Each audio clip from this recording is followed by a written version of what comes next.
మమ్మీకి చదువు అయిపోయిందంట.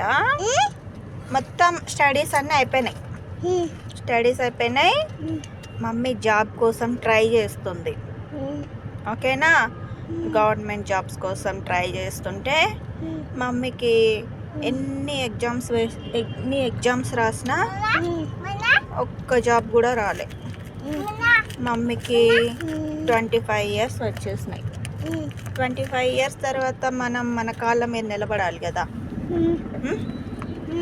అందుకని మమ్మీ గవర్నమెంట్ జాబ్ రాకపోయినా పర్వాలేదు, ఏదో ఒక జాబ్ చేసుకోవాలి మనం అని, ఏదో ఒకటిలే, గవర్నమెంట్ కాకపోతే ఏంలే, ప్రైవేట్ అన్నా వేసుకుందాంలే.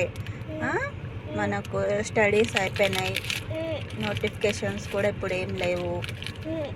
మనం ఏదో ఒక స్కూల్లో పోయి టీచింగ్ చేద్దాం.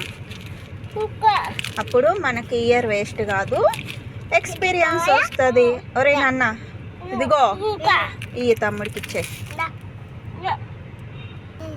మమ్మీ ప్రొఫెషన్ ఏంటంటే టీచర్.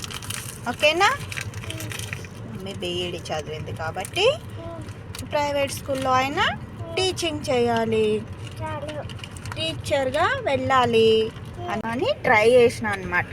ట్రై చేస్తే స్కూల్కి వెళ్ళి డెమో ఇచ్చొస్తే నాకు మళ్ళీ ఫోన్ చేస్తాము పిలుస్తాము అన్నారు, కానీ ఫోన్ చేయలే.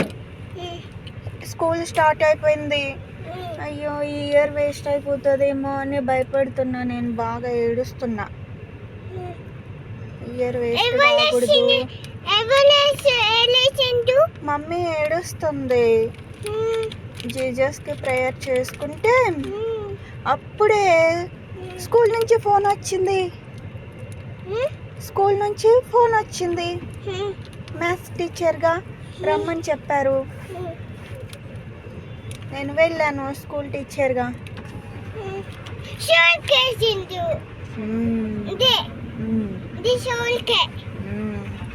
కాబట్టి మనం దేవునికి ప్రేయర్ చేసుకుంటే మనకి దేవుడు ఎప్పుడు కావాలంటే అప్పుడు మన ప్రేయర్ విని జాబ్ ఇస్తాడు.